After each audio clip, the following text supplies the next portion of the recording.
What's up everyone, Andrew from NineLeaders, and today I've got a very special guest, someone who I've known for pretty much most of my life, I'd say probably 90% of my life, but who I've reconnected with in the last 5 or 6 years, specifically around leadership and business development. Anne Hartslief is the Managing Director for Lockstep Consulting, based down in Cape Town. And this is a guest that I've wanted to have on the show for a very long time. Every time we have a catch up and discussion, she's someone that sparks a lot of thinking for myself. She's incredibly passionate about strategy, business and leadership development, and specifically looking at how leadership looks in the new world.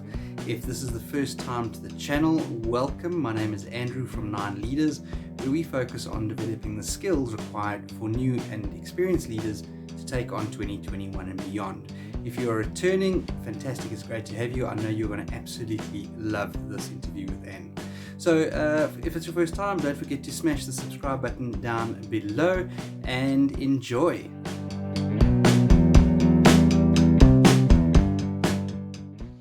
Anne Hartslief, welcome to NineLeaders. It's so great to have you. Welcome. Are you well? I'm super well. Thanks, Andrew, so much for inviting me. I am super excited to be here, and I am well and healthy. So very pleased. Fantastic. I was thinking about it the other day. This is probably a record. Having you on the show. It's a record I'll probably never be able to break, because it's a person that I've known for probably the longest period that I'll ever have on the show. I think it's counting almost 35 years that I've known you.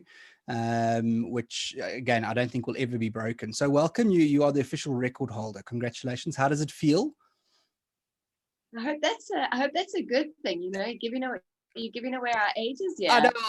I was treating a bit of water there, to be honest. I was like, I don't know whether we should actually share our ages. No, for sure. But it has been such a long time, and it's such an example how small the world is, to know you in my youth and my childhood, and stories that I hope you won't be sharing, and then to meet you. Nobody's listening. It's fine. It's okay. It's all right. This is a circle of trust that we're working within here. So that's your story. And then to meet you in the workspace, and just to see you still being the exact same Andrew that you were all those years ago, and the rant of the litter. Is that it? No. Actually, to be honest with you, I always remember you as being just really lively and really a bright spark, and always with this massive smile on your face, and nothing much has changed. You're still connecting people, still a bright spark, still always got a massive smile. So it's great. You're not going to rip me off about running around in my karate suit in the garden while you and my sister were suntanning. That was going to come later. But for everyone listening, always in a karate suit, very serious about it. So just to put the record straight, I was in my karate suit, but I was playing ninjas. All right. We just need to have that very clear. I was playing ninjas while the two of you were suntanning in the back garden. All right. Okay. So the longest game of ninjas. Absolutely. I do have one story, and I don't know. You were quite an acclaimed gymnast back in the day, if I recall correctly. And I think it was our family had quite a bit to do with you actually stopping gymnastics, if I recall. I think you tried to do some sort of fancy move over one of our walls. Do I have the information correctly? Yeah, you've got that information so correct. So actually, although I wish I could say it was a fancy move, I was actually just trying to jump over a wall and landed up concussing myself and ripping my ankle to shreds. Oh my God. Over the most simple. We were running. I actually think we were running away from boys, to be honest. And we tripped over I tripped over a wall and concussed myself and broke my ankle. There you have it. Oh my goodness. The stories, the closets that stories come out of, the skeleton. But it did enter me. I'm grateful for that incident, because what it did do is it did propel me into trying something new, which was acting on a stage. So that was fun. I did not know that. I didn't know that, but I'm sure we'll get into that a little bit later. But listen, it's really great to have you. I really do appreciate it. I think to your point earlier, having had such a big gap, having known you for such a long time, and then a huge gap in between. And the way, if I remember correctly, the way we reconnected was I got an email in my inbox when I was heading up the Sales and Leadership Academy from this company called Lockstep.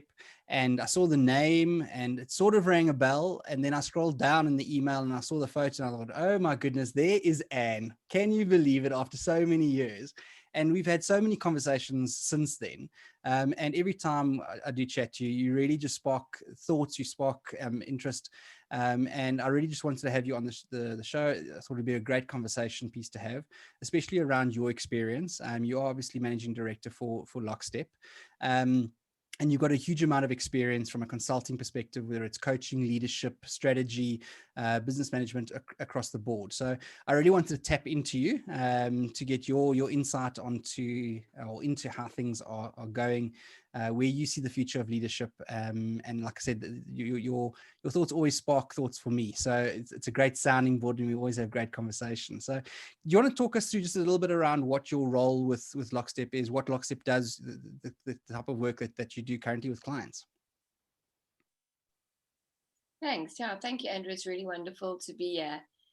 So Lockstep is a leadership consultancy that is just so close to my heart. It was founded, I'm trying to think how many years ago, over 10 years ago, by Rowan Bolchers. And you know, when you meet someone and you feel so aligned to their purpose and what they're wanting to do in the world, and to be honest with you, when I met Rowan, who's the founder of Lockstep, I didn't believe that leadership consultancies doing work that really address the human aspect of the individual as well as move the needle of performance really existed. Yeah. So I was really intrigued when I met him, and he spoke with such conviction about both of those things being important. And fast forward 7 years later, I'm now a partner in that business and the managing director. And our sole purpose is around building and shaping great leaders of the world that become great citizens of the world.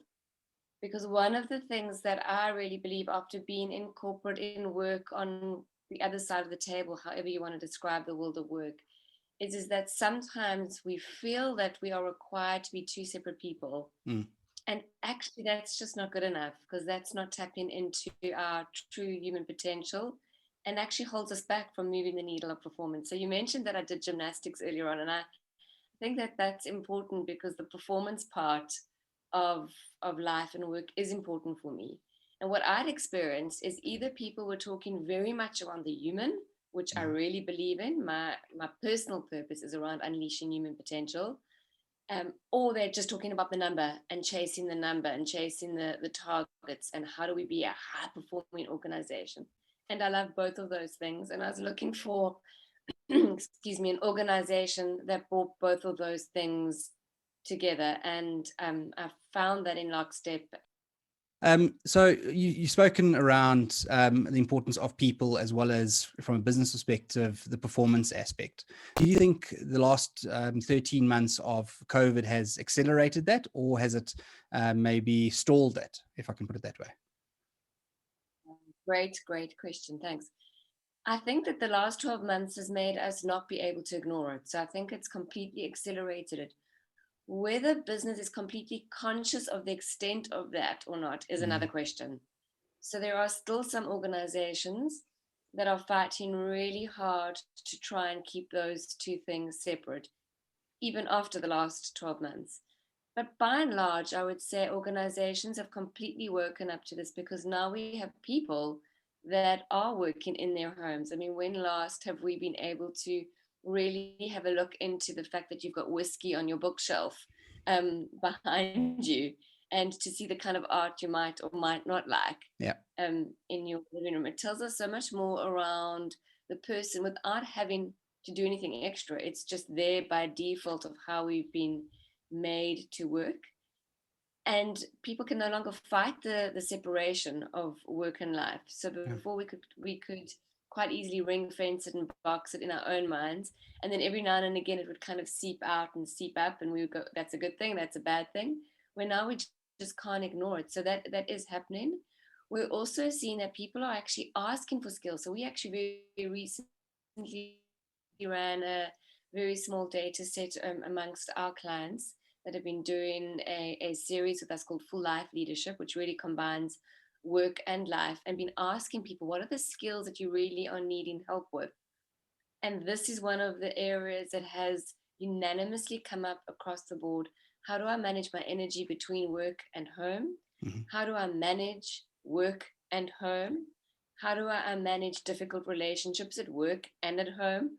Where before those two things would be kept separate, and never shall the two meet, unless we were on an offsite that particularly asked us about a particular question from our home life.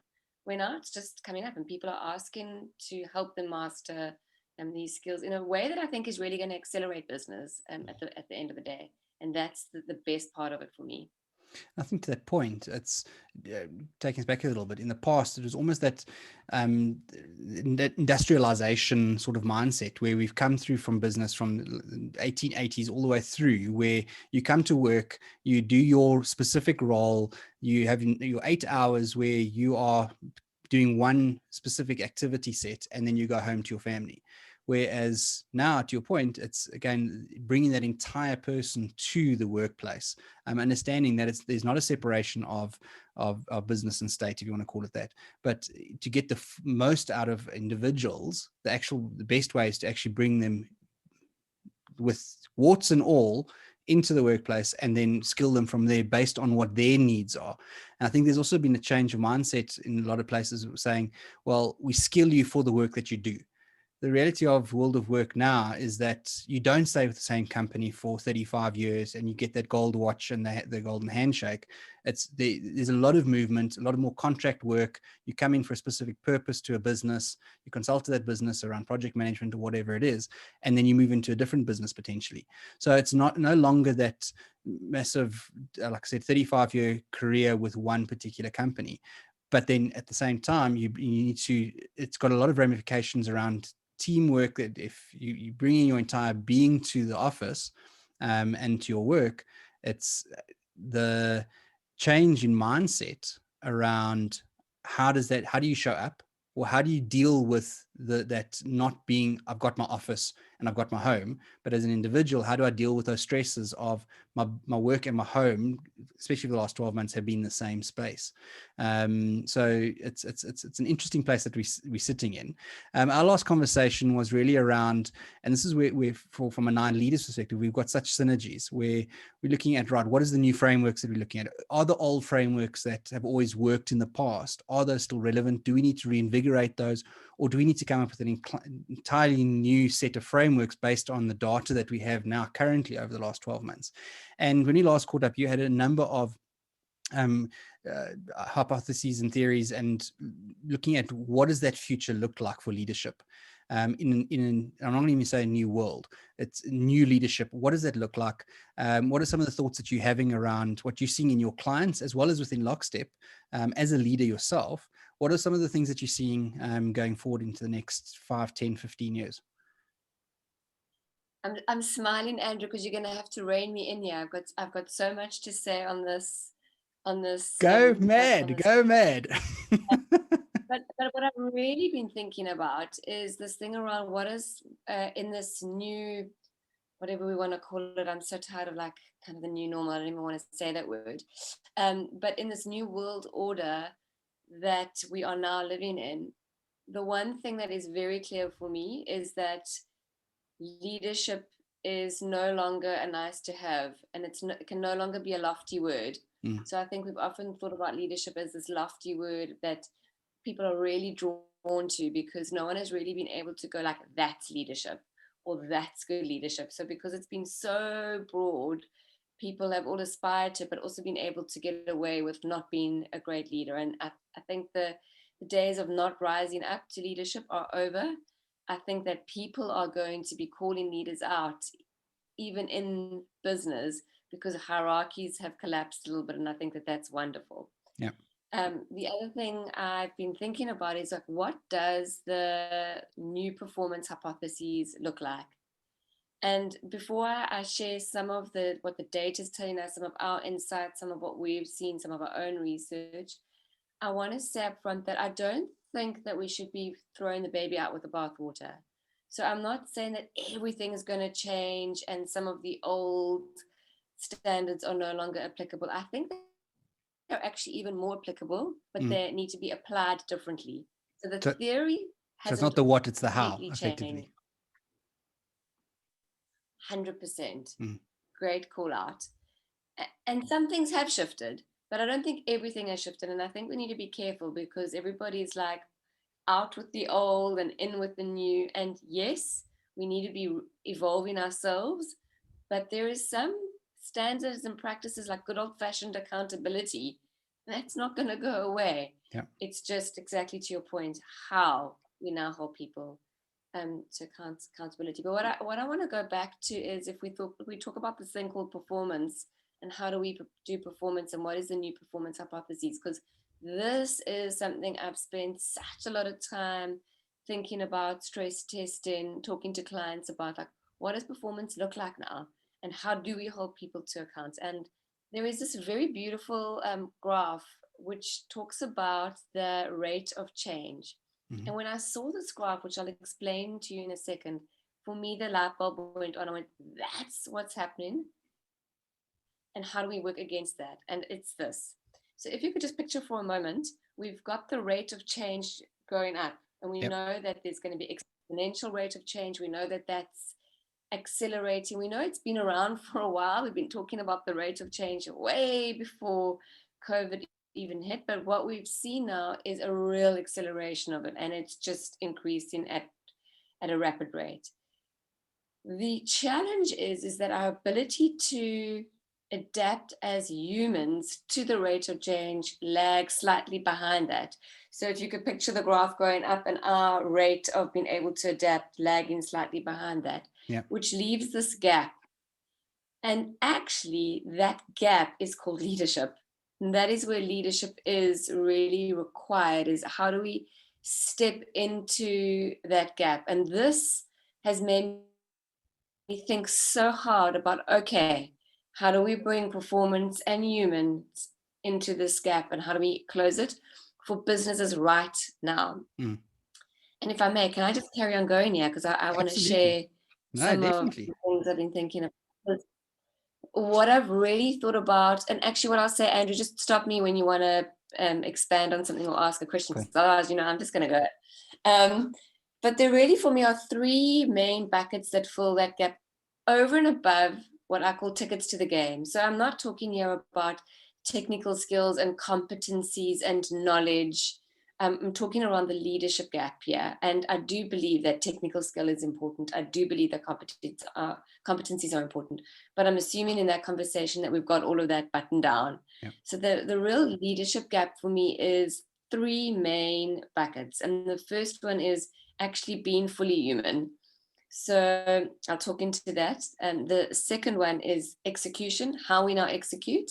And the third one is teams, how we now team. So if you're to think about what are the three big things that fit into the gap, it's those things.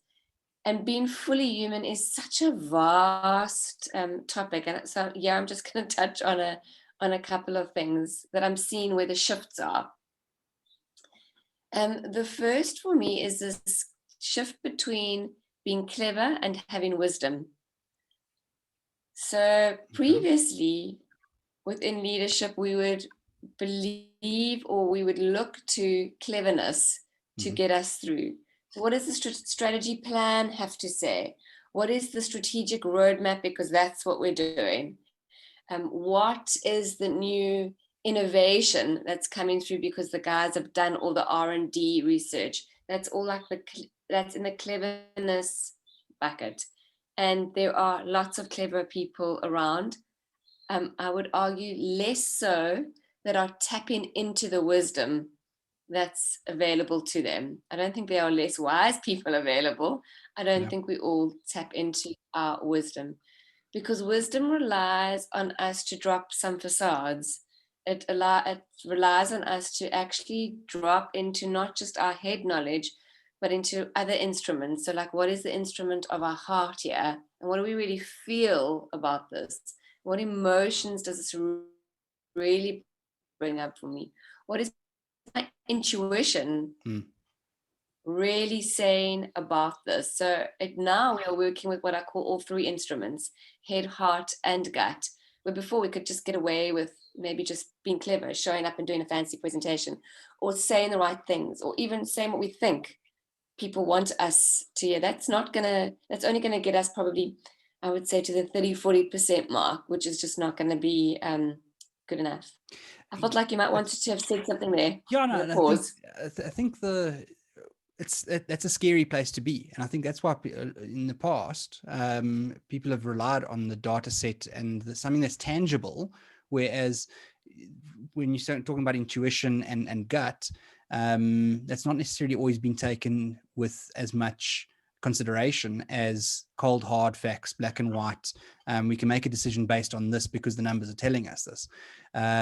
So that cleverness is there, but to your point, and there was something, who said it, Elon Musk controversially said, I think it was about 2 months ago, was saying he was questioning the value of MBAs from your business schools, saying exactly to your point, going, we're creating a lot of clever people, but a lot of those clever people have got us into the world that we are currently in, with the inequality in the world, the differences that we're starting to see, whereas we've lost, and maybe it's not necessarily just a cultural or Western civilization side of things, we've lost almost those bonds that comes with, and I'm not going to say age, but that wisdom that comes with age, because of the new world of work that we find ourselves in, that we don't necessarily have the age of people. Is it linked to age? Are you linking wisdom to age necessarily? No, no, I'm actually really not. I think that some of the greatest wisdom I've seen in the last year has come from all sorts of places. I think this is beyond age.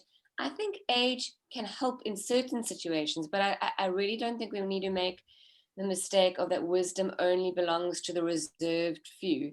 Mm. It belongs to anybody. And it's the same thing with leadership. Anyone can really lead if they so choose. Yeah. Some people just happen to be more well versed in it because they've been practicing it for longer. But wisdom belongs to those that are prepared to really access all three of their intelligences. Because what I think that this allows in this gap is it allows us to collapse what I call business, society, and self, which is why I love that Elon Musk quote, Mm. because it doesn't bubble. Business needs to do just this, and society has a role in just this, and then you've got yourself that fits somewhere In between those between. things. Business should be helping society. Society should be informing business, and we're like the thread that runs through that. In fact, I mean, if we're throwing out quotes, there's one quote that for me has stood out in this rapid change of digitization, and we've seen the digital world is what it is, and that's not going to change, and we're going to see even way cooler and more innovative digitization, and I actually can't wait, because I think it's going to be wonderful. But the truth in this first bucket of being human is that anything that can be digitized will be, but anything that can't be is going to become much more valuable. Hmm. And that's our Okay. humanity, and we fit in as humans. And Sure, that's actually, quite this profound, yeah. rising up of wisdom, yeah, it's so profound, because what it puts a requirement on us as individuals to sit around the boardroom table and go, have we actually checked our biases on Mm. this? Like, what assumptions are we really making? That's the data, and data is important. I love data, because the data, they say, don't lie, and we could argue about that. Yeah. But I do believe in data. I really, really do, and I think data can serve us. But I don't think data takes us the whole way. Mm. If we're not putting our full kind of, like, this is the data, but like what around this is bias. Where do our own biases lie? what about this just makes us feel uncomfortable? And then let's go there. Let's talk about those things. It's going to require a very different type of human and a very different type of business that does that, which leads me into us in this human category of really being able to, what I say, know our state. Mm-hmm. And if I may, Andrew, I want to pause on this for a moment, because I think for too long we've been asked to just have a tremendous amount of what I call push energy, drive to get stuff done. And again, I'm the performance girl. I really want to land this point. I'm not saying that it's one or the other, that we don't need push energy. We do need drive in business. We absolutely do, and it absolutely needs to be part of our conversation. But again, to your statement up front around the how, I think we need to be doing it differently. And it, for me, sits in the bucket of really starting to understand our individual state. And I'll talk about what I mean about that in a moment, and our collective state. So some people dub this as trauma, and I've always gone, trauma feels like a very big word, and that like you had to have gone through something very hectic to have called it trauma. Yeah. So trauma can be what I call big T trauma or little t trauma, but it just means times in your life where you have not felt safe, whether it's a physical safe threat, whether it's an internal threat where you felt a bit anxious or a bit nervous. Like that for me is trauma. And it, as I said, big T, little t. And knowing our state really enables us to tap into wisdom, because sometimes we are so deep into anxiety or into fear or not being able to name our emotion that we just self-sabotage and repeat the same things and drive in the same ways. We stop ourselves from being really open. And if you go back to the wisdom point, we can only really assess real wisdom using our intelligences, but that means we've got to be in a state of like real openness. Yeah. And that means that we've got to be able to name where we're at. And so what's been profound for me, I want to share this. Yeah, sorry, apologies. I can see that in there. I love it. What's profound for me is this other notion of really being able to know that our story follows our state. So what I mean by that is that just a little bit of the science here is we have a nerve, it's called the wandering nerve that goes down into our body. It's called the vagus nerve. Mm-hmm. And the vagus nerve is like a little camera. It's got many offshoots, and it's looking around and looking for cues of safety and danger all the time. That's what it does. When it picks up one of those cues, it actually sends a signal up our spinal cord right into the brain, and the brain makes up a story to house our state. So state follows story. So the story I could have been having right now is like, I'm completely open. I'm like, I'm safe. I'm here with an old good friend that I know wants to do good things in the world. My story is, this is great. We're having such fun. But that comes from knowing actually how I feel. So I think that in this bucket of this new performance of hypotheses, and we're talking about being human, really knowing our nervous systems and working with our nervous system is going to be key in unlocking some of that wisdom. I think this is, to that point, it's almost that in bringing what you spoke about earlier, is that in that drive state, that same nerve and that story that it'll tell you is, I'm in danger. I need to, the performance of the business perhaps hasn't been there. There's danger around me. I need to do something. And it creates almost that negative energy potentially around the decision-making process that I follow. And the outcomes that I get from that decision-making process might lead me down a completely different path, as opposed to working from a state of safety and going, right, what are the opportunities? What are the possibilities that I can take from a safe place rather than being in a sense of danger? And there's almost that, again, maybe it's a cultural aspect, and this is maybe where we can learn from older cultures, but that disconnect between the head and the heart, and then obviously you spoke about earlier the gut as well, is there does seem to be that disconnect in a Western society. And then how do we bring that back together and then implement it from a performance perspective in actual, in business, in society, in life, etc., relationships, etc. How far are we off that? That's how far are we off from being able to get to a place where we combine that? That's such a good question, because I mean, if I had to be really honest, yeah, I find myself really wanting to do more and more of this work in business. And I use the word corporate here broadly. Yeah. Because we work with startups, we work with corporates, we work with 100 organizations of 100 to 300 odd, and then kind of 5,000 up. So I'm using the word corporate loosely here. And it's interesting here, Andrew, because I find myself in certain environments, I'm a little braver and I'm bringing it into my work. And in other organizations, I'm going, oh, this is not going to go down well. Yeah, which is kind of a cue to my own nervous system, right? Like what am I picking up around this whole organization, and how open they'd be to this. So how far are we off? I have not answered your question. I think we're a way off, actually. I think there's an opening. I definitely think that there is an opening. So what we're doing now is breath work. For instance, in organizations, we know that breathing is a real way just to lower the nervous system and to actually activate what we call the parasympathetic nervous system, which is where we can take a pause. Yeah. And we're seeing that. In fact, I had a client that is they've just closed their Series B funding. They've got massive targets. Performance is on the cards for them.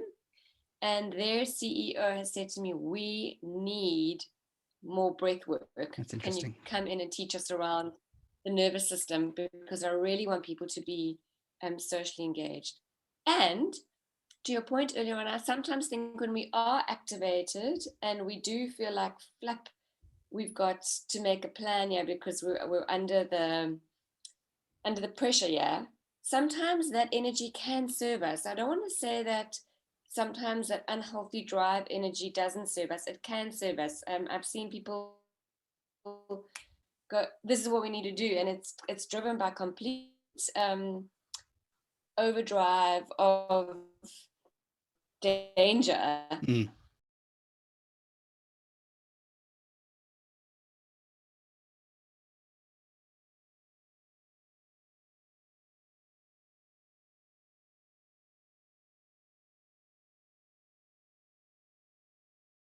If we live in that state of that overdrive for too long, it's not sustainable. So sometimes, like given that cue, there's a lion chasing me, I need to do something, actually activates us and gets us even out of the shutdown, which is another whole part of the nervous system. I think we need to do a podcast on the nervous system.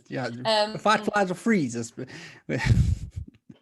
So much more than that. It's that, and because of the research now that we've got, but that is the basis of it. You're right. Yeah. But even so being able to be activated because we've got a tiger chasing us or a lion chasing us is also good. But we can't keep on living in that state, because it does dull down the rhythm that we spoke about, and it does shut us from tapping into all three of those intelligences.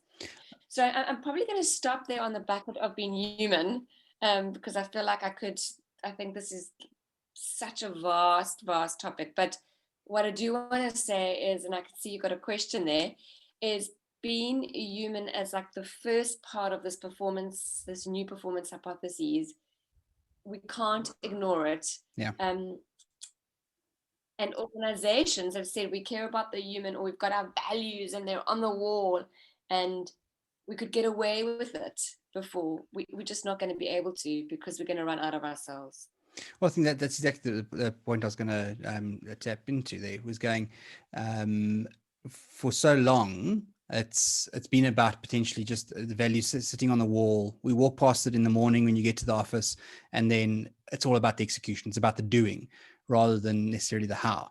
And when you start talking in business, the people aspect, people start thinking it's fluffy, that it's a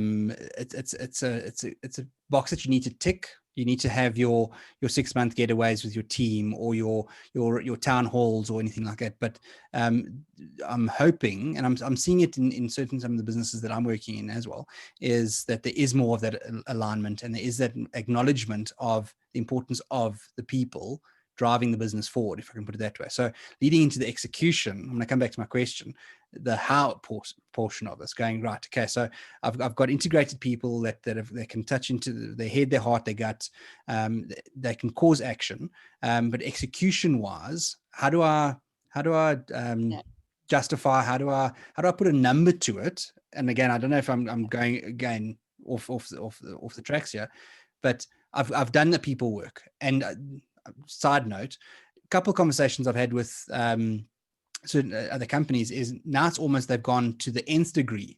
In the next 6 months, they're trying to cram 3 years worth of work into 6 months around people. So industrial psychologists coming in, coaches, leadership, and they're trying to do as much as they possibly can, but they're not necessarily going to actually get the results, and the execution of it is not necessarily going to be as effective as it possibly could be if it was done in a structured approach. You mentioned the second step there was execution. How do you see that fitting in? Yeah, that's a great segue into it, because I do think that we are wanting people to be fully human, and we are still running a business. And we still do need to hit the numbers, and we still do need to be accountable, and we still do need to innovate. And I think we mustn't make that mistake. We are still here to do great things in the world through business. So the execution part for me has shifted slightly, because people before just got their number or their target, and we needed to go and hit it, and we had a purpose in the organization, and we understand the purpose at various degrees, but it never really kind of translated into what is my mission here beyond just the number, and a massive purpose that I get at a cognitive level, pursue the remarkable, or whatever it's your vision might be. You get it, and it's inspiring. But I think the first thing around the execution is we've got to be able to link big purpose into mission. And what I mean by mission is what is the mission of this team right now? And how does that link to the purpose? Because that inspires people, and that fuels people. And I've really seen this in organizations where it's alive. I know why I need to do what I need to do, how I need to do it every single day. They just perform in much better ways. In fact, in some ways, we've got to tell teams where that is really alive, just give yourselves a breather. You do have time here, because when it's so alive for them, they want to achieve. And so it's kind of, it's not come on guys, it's not pushing uphill, because they're alive to that mission. So that's the first thing. But I would say the part linked to that, which falls and probably bleeding a bit into the third bucket, which is around teams, but is really looking at what does the future require of us, and how should we be acting now? It's a different spin that we've really put on things in this execution bucket. So what I mean by that is, before we could go, okay, got the purpose, I know the mission of my team and how it fits in, and now we're going to go, this is where we are, point A, and this is where we want to go to point B. We don't know what point B looks like anymore. Yeah. No one does. And there is no data to say in a year's time, in 2 years' time, here is what point B could and should look like. So the execution of really being able to hit our goals, our targets, whatever those might even be, because we're not even really able to forecast like we could previously. So this, again, you can see the wisdom part really needing to be solidly standing with the execution, means that we need to almost have 1 foot as we execute in the here and the now, and 1 foot in the future.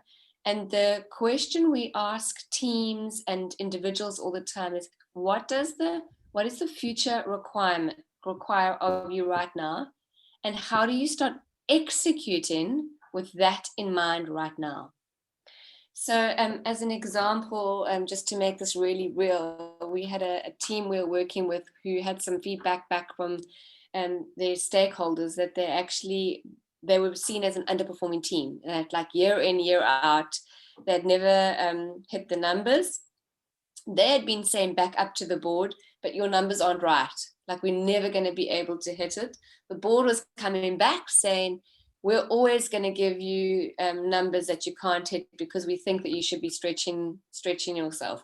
And this little thing had been going on for ages. Great team, willing to be really accountable, working really hard, but just not cracking it. Yeah. And the whole execution changed when we said to them, what does the future require of you right now? So what they started doing is they started saying, actually, we need to break down the way we are working in the office. We're not working systematically. We're passing batons from kind of one department to the other, and it looks seamless on the surface, but let's break that down and let's all sit together in pods. That was one way of doing it. Okay. So now we didn't have engineering all together, sales all together. We had a couple of people from engineering, sales. I mean, you get the mix. The other thing they did is actually they took away some departments. They said, actually, some departments are slowing us down. So just the future requires us to be much more nimble, much more agile. And now what's happening is we've created departments to help us with processes and systems, but actually it slowed us down because now we've just added more people into the mix. So let's raise the responsibility. Actually, we can make bigger, bolder decisions. We don't need to shift that onto anyone else. So they actually took away departments because the future required them to act with much more agility than what they were. I mean, and I could go on, but that gives you. So does it mean almost working potentially in smaller teams, but with people that does the conversation go towards more specialist individuals within smaller teams, or is it more of a broader spectrum of I've got 6 people in my team that are multi-talented and multitasked for the bigger job and the bigger mission that needs to come about? Is it 2 different streams of doing something like that? I can't answer that because it really depends on different organizational structures. But what I think the thing that we really need to answer is, what kind of license are we giving people to really make decisions now? And what kind of speed and agility can people really work with? So if it's and what sits behind all of that is, are we training or enabling our execution to be what I call systemic? Okay. So what I mean by systemic is that we take the whole into consideration. So where before we'd go like, here is my part of it, it's sales, I need to make that number, and then I'm going to give it over to you. I'm just kind of going with this example. I'm going to give it over to development, and they are going to develop the product. Yeah. Or they're going to add on different features or whatever it might be to it. And actually, I don't really care how they do it, but I've made the sale and that meets the number. Yeah. That's not systemic thinking or enterprise thinking. So I think the requirement in execution that we're seeing now is, if we're going to work with speed and agility and actually creativity, I want to talk about that too, has a new requirement in our execution and how we structure that execution, whether it be smaller teams or kind of bigger teams, means we've got to be able to execute with a systemic mindset. So how does this contribute to the organization? Which means we need to be really clear on that mission. Yeah. And that's the difference. We can't get away with kind of just really siloed thinking. And that, I mean, I can see your brain going there, but that's got a whole new requirement for leadership and for managers. And by the way, I think we've got to be excellent managers in order to lead, and excellent leaders in order to manage. I don't think we can separate those 2 things either anymore. So that's what managers do, and that's what leaders do. I've said this over the last 6 months repeatedly. If I have to do another leader versus manager board and characteristics sheet of what does a leader do, what does a manager do, that for me doesn't You need both. You have to be doing both to be able to be successful. Something I just wanted, coming back to what you said earlier around that the whole person and the bringing everything to work as an individual, your head, your heart, your gut, expanding that to the organization is very similar in terms of that process, is that it's not just siloed approaches. You've got your sales, you've got your marketing, you've got your operations, you've got your development team, your research. It's effectively those same three things, your head, your gut, and your heart, within the organization itself. So now it's just expanding on that same concept and bringing that synergy and, like I said, systemic thinking into that process at the same time. Sheesh, that's such an excellent point. Yeah, 100%. That's such a great insight. Exactly right. I actually hadn't joined those dots until now, so thank you. Yeah, that's exactly right. It is exactly the same thing, because we can't think systemically, and it is a different kind of way, and it really leads to saying, like, how do we make complexity more elegant? I love that. Say that again, please. Sorry, you said it to me previously once before, and it was something I picked up when you said it the first time to me before this. Just say that again, if you don't mind. How do we make complexity more elegant? Because if we're talking about the rate of change being exponential, complexity is going to also be exponential. It's right up there with the rate of change. And we're talking around this execution part, is we really need to be able to navigate complexity in a way that is much more elegant. I think we tend to over process or over complicate complexity. Yeah.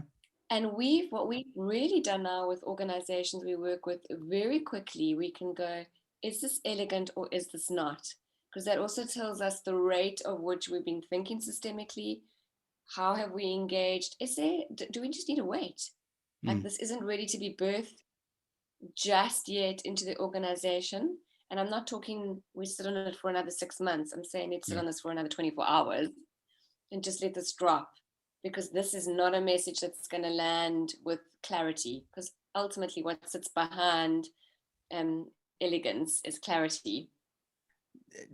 When you said it the first time to me, what really struck me was the saying that we need to make the complex simple and create simplicity out of complexity. And that's all well and good, but very often in the mindset is that simplicity loses a lot of the value and the meat, if I want to call it that, to whatever the problem might be.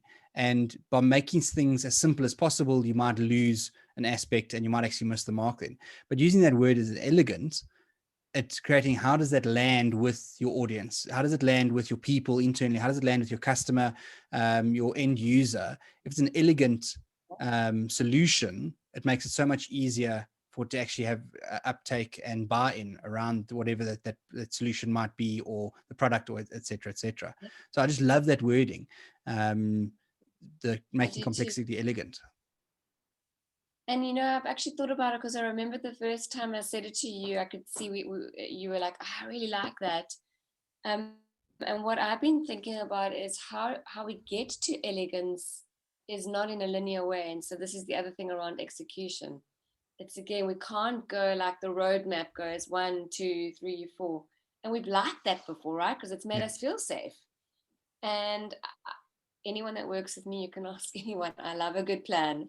And I love the planning part of it, because it helps me to think through things. And I love ticking things off, done, because it feels like a sense of achievement. So we need to continue doing that. And I almost said but I'm going to say and I think we only get to elegance when we invite some creativity back into our work lives. And what I've seen with COVID is just two parts of this spectrum. One has been either really creative thinking around like what's possible now, or the other end of the spectrum has been stick to the plan, because the plan, like our kind of sacred grail almost, or the holy grail. So I think that there's room now for real creativity in our thinking, and really expansive thinking, and then bringing it back to reality. So what does the future require, and how do we make that real?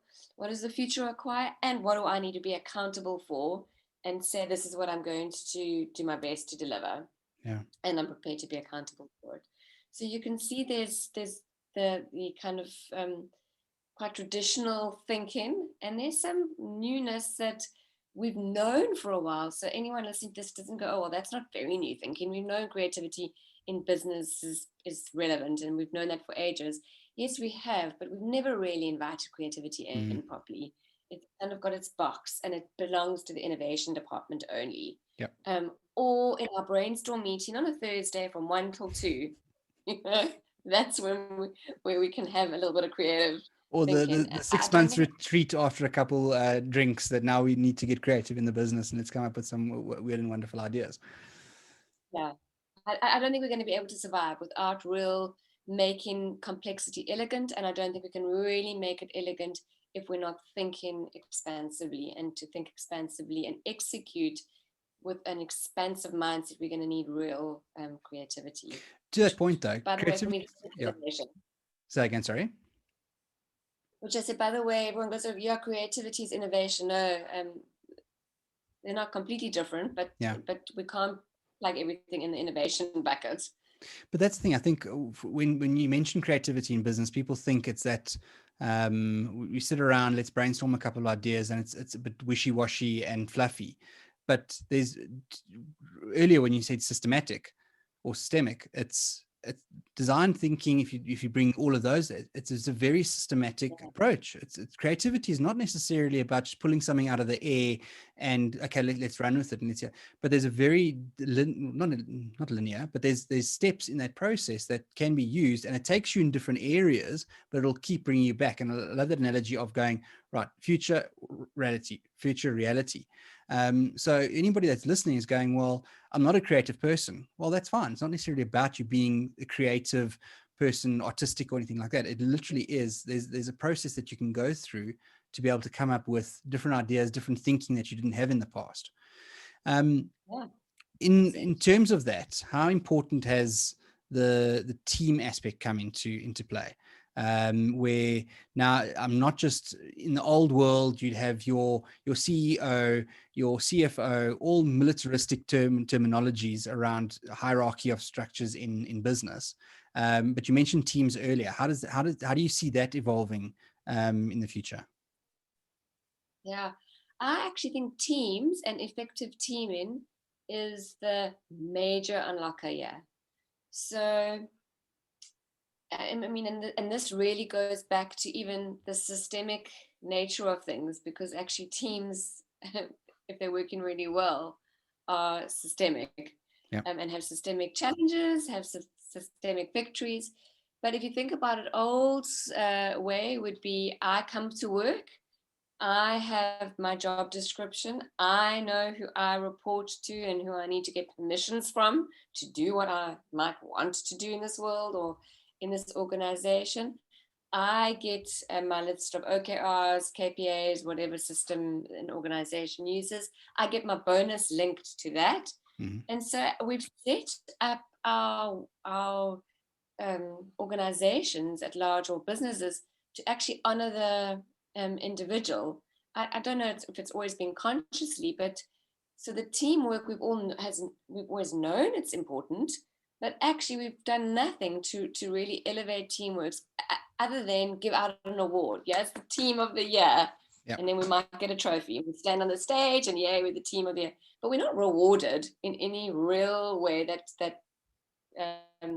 hurts our pockets. So what we're seeing is teams of the future, I think, are really the way, because it really takes this word collaboration, which we also haven't truly mastered, and I don't think we ever will. I think we're always going to be evolving into what collaboration means, into putting it into practice. So it's not actually something we choose to do or not.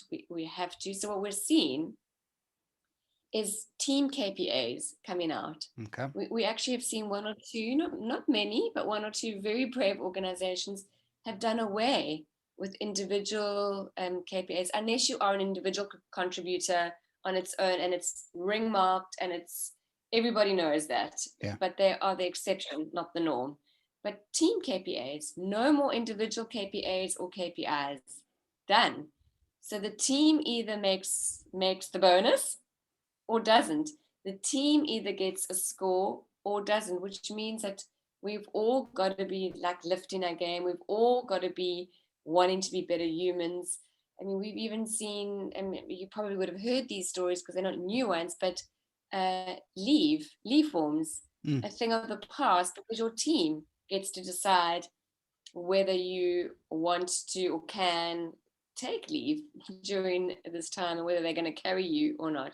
So that really makes, it actually forms communities and ecosystems and accountability organizations. And I would say that the biggest thing we've seen is accountability is then really on the table in a way that is real, not in a way that is aspired to, or in a way that you can decide whether you want to or not. It's there and it's open for everyone to see you, and it really requires leadership. So everyone's got to step up. I think and what that has forced is... Sorry. Yeah, carry on. Go for it, because as I said, I'm just going to talk. No, that's fine. It's that accountability now no longer is about necessarily the wonder star, the person that is the high flyer that doesn't integrate with anybody else in the business or doesn't necessarily see anybody else's role as important, but really that community is, I am because you are, and you are because I am. So bringing, again, coming back to your first point, bringing my whole self to the office, understanding exactly the team that I'm working in, strengths and weaknesses. How do we make up for each other? How do we let individuals run with certain tasks because they've got particular strengths in that space? That it's not all lumped on the shoulders of one manager or leader now to have that, to have to be everything to everyone, if that makes sense. You'll still have those structures. You're not saying doing away with leadership structures. It's just how it's done. How it's done, and what it forces is brave conversations, because if someone's not performing, we need to call this out. Yeah. What it forces people that aren't able to perform is to ask for help. I don't know how to do this, or I need help. Where before you could kind of just try and get away with it, or you would decide, I'll just get a bad KPA on this. It's fine. I know this is the one thing I'm bad at. Yeah. What it forces is teams to confront other teams, to say, actually, hey, you're holding us back here. You know, what's going on? We need to talk. So it's starting to address the invisible spaces between teams, which makes the whole organization, and specifically in teams, focus on what we call the dance and not only the dancers. Okay. So in other words, what I mean by that, like, what is it that we are collectively needing to produce? What is the mission? Back to that execution bucket, because this is the dance and we all need to be dancing together. So it's not so much around just how Andrew's going to dance, because we know that Andrew normally is the individual contributor that's going to work until midnight, kill himself, carry the weight for the team. He's the dancer. All of a sudden, the dancer's not going to get the prize for being the best break dancer. Yeah. We are all having which I did, by the way. I did, by the way. You cannot be a better break dancer than me. Challenge accepted. Challenge accepted. I'll tell you what song you need to play, and I'm going to give my age away, but you can play some Ice Ice Baby. Done. Sorted. And I will be on that dance floor and I'll beat you. Not competitive or anything. That's how it would be. But actually, it's actually a great point, because someone like myself, and I'll close off with this, but someone like myself who is quite competitive, one of my big realizations on focusing on the dance and not the dancers for myself was that I pretended to be into collaboration and working as the, like with the team. But actually, a lot of me despised it, because I felt like this holds me back and this is slow. Yeah. Collaboration means we're going to have another meeting about a meeting because we've all got to agree on something. And I would just like hustle off. I'd be like the side hustler that would just go off and do stuff on my own because I wanted to win. Yeah. Until our organization started working a little bit more in this fashion, and it's been the most powerful time for me. One, because I've had to show myself, like show some of my vulnerabilities in the team. Like, guys, I'm not that good at this. And that's hard, especially when you're like in an MD level, like I got it, guys. Yep. I've had to say, actually, I want to learn from the best. And you are better at this than me because we know that we're focusing on the dance and it's beyond me. So it's made me like face myself. The second thing is I've learned so much around where I actually need to hold back because my style isn't always going to produce the results. Yeah. So me just like, guys, let's go, let's get in there, plan, off you go. Others have gone, can you just wait for us? We're catching up. And now I like they'll even say to me, please don't like roll your eyes at that. We can see like what you're doing silently. But it's been so good for me because I've gone, okay, I get what I've actually missed here in getting there. And funny enough, it's actually made us faster. Really? And it's made me be so much faster. It's because they've got buy-in. They've had a contribution. You've got the self-awareness to go, this is where I'm not necessarily going to be the strongest person. Somebody else in the team needs to step up. And now automatically that energy is there and the drive is there because they're driving it as individuals potentially for the team. And we're calling each other out. They're going, hey, we don't need to actually have this meeting because this meeting's not about the dance. We don't have time for this. And this meeting's about something else. Or actually, hey, we're going off course here. So there's this shared accountability that isn't like this notion that sits outside of the team. It's in the team because we're either going to all be rewarded and recognized for this or not. It's not just on me or one or two. And it's been amazing. Such a powerful statement. I know you need to go, but I've got one more question if you don't mind. Culture or strategy? What's going to take us into the new world? Where do you sit on the fence? Yeah, I love this question. Gosh. So I'm gonna share one story while I actually think about my answer. Is one of our clients very early on in Corona said this to me: culture eats Corona for breakfast.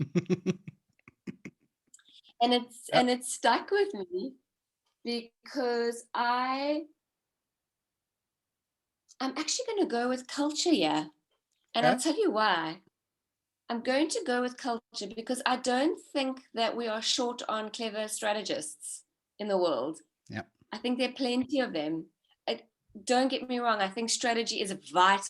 Absolutely. I don't think we can live without it. But I don't think we're short on people that can produce good thinking. I don't think we're short on clever people. I think, in fact, we've got too many clever people. But I do think we're short on people that can pull all of that together and deliver it through a culture that's going to do good things. That's awesome. That was a good question. I hadn't thought about that for a while. Thanks. I'll pop it in the side there.